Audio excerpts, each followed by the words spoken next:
The ballroom lights were too bright, the champagne too cold, and the man in the $1,000 suit was laughing at me.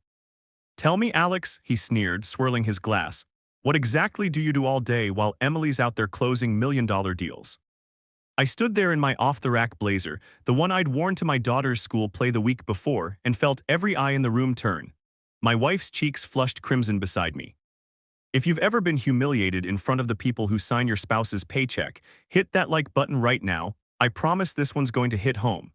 And if you're new here, subscribe and tap the bell because this story ends with a twist that'll make you cheer out loud. My name is Alex Harper, 42 years old, married 12 years to the love of my life, Emily. We met in college when she was a broke art major and I was a nerdy engineering student who fixed her laptop for free. She still teases me that I charged her in kisses. We built a life on small jokes and smaller savings. Then came Lily, our daughter, born with a heart defect that swallowed our bank account faster than we could fill it. The surgeries, the specialists, the nights I held Emily while she cried into my t-shirt, those were the real tests of our marriage. I'd always been the steady one, the guy who mowed the lawn at 6 a.m. so Emily could sleep in, the guy who packed Lily's lunches with hand-drawn dinosaurs because the cafeteria food made her sick. I worked freelance coding gigs from the kitchen table, piecing together enough to keep the lights on while Emily climbed the corporate ladder. She was brilliant, numbers danced for her the way paint once did. Within 5 years, she was VP of Finance at Apex Global, a logistics giant that moved half the cargo on the eastern seaboard. Her boss, Victor Lang, was the kind of man who wore his arrogance like cologne. 6'3", gym-sculpted with a voice that could slice glass. He'd taken a special dislike to me the first time Emily brought me to an office picnic.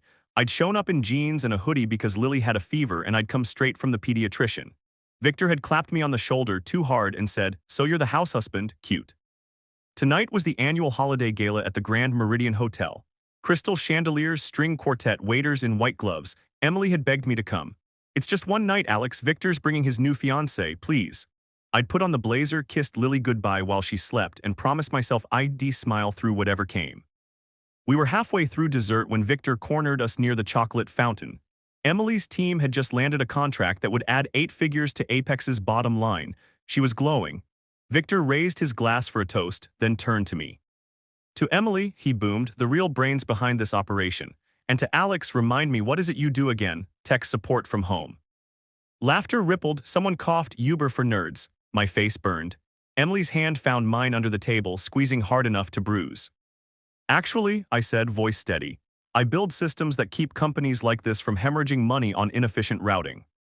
Victor's smile didn't waver. "Adorable, tell me, do you get dental with that?"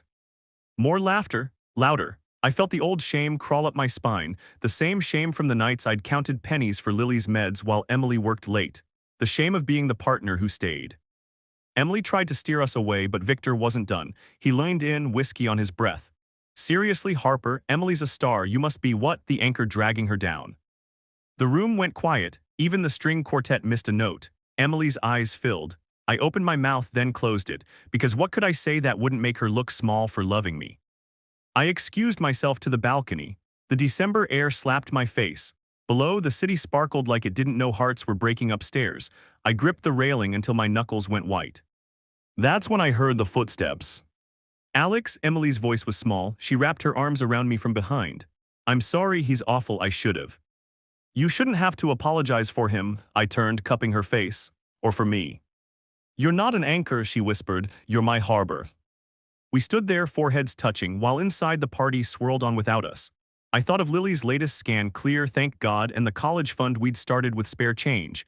I thought of the code I'd been writing in secret for 2 years. The kind of code that could change everything.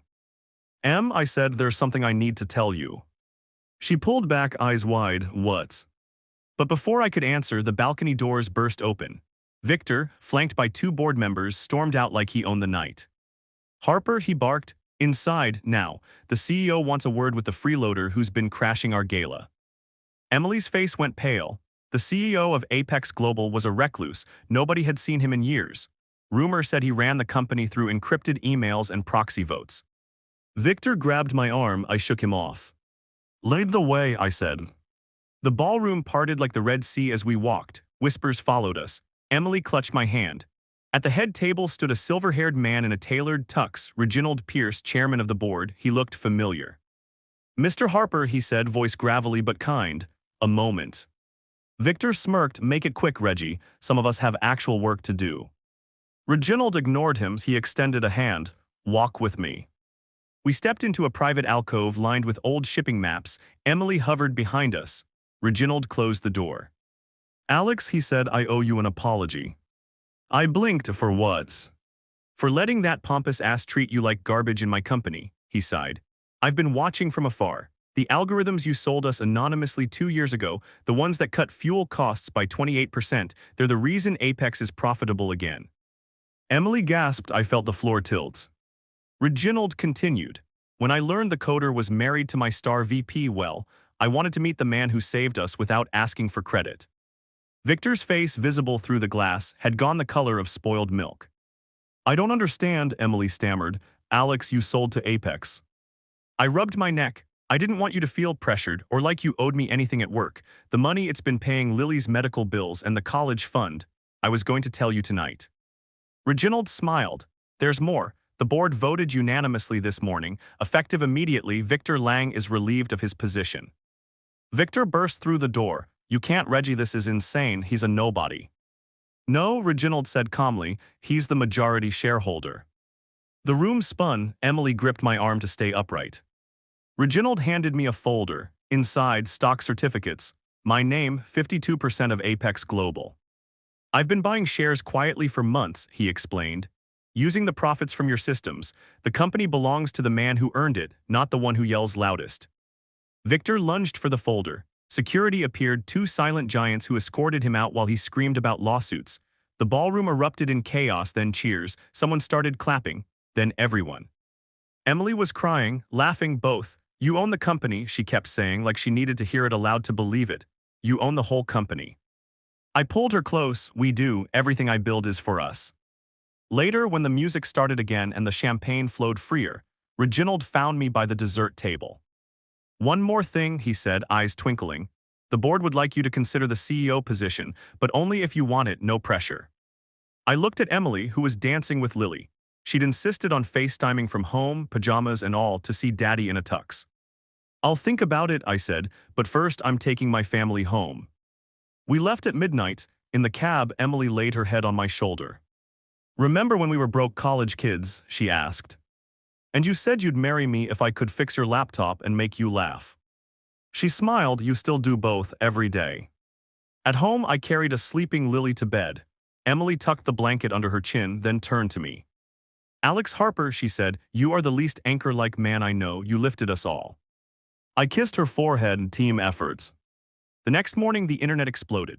Someone had filmed Victor's meltdown. Office party revenge trended for days. But the video that went truly viral was the one Emily posted, grainy cell phone footage of me on the balcony telling her she was my harbor. Over it she'd written, to the man who stayed, who coded miracles at 2 a.m. while I chased deadlines, who never let pride get in the way of love. This is what quiet strength looks like.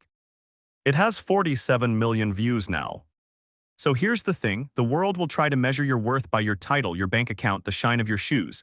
But the people who love you, they see the nights you stayed up with a sick kid, the code you wrote with one hand while rocking a cradle with the other, the way you hold your partner's dreams like they're made of glass. That's power, that's legacy. If this story reminded you of someone who's been underestimated, maybe even you share it, tag them. And if you're still here, hit subscribe. Because next week, we're talking about the single mom who turned a garage side hustle into a Fortune 500 company while raising triplets. You don't want to miss it. See you then.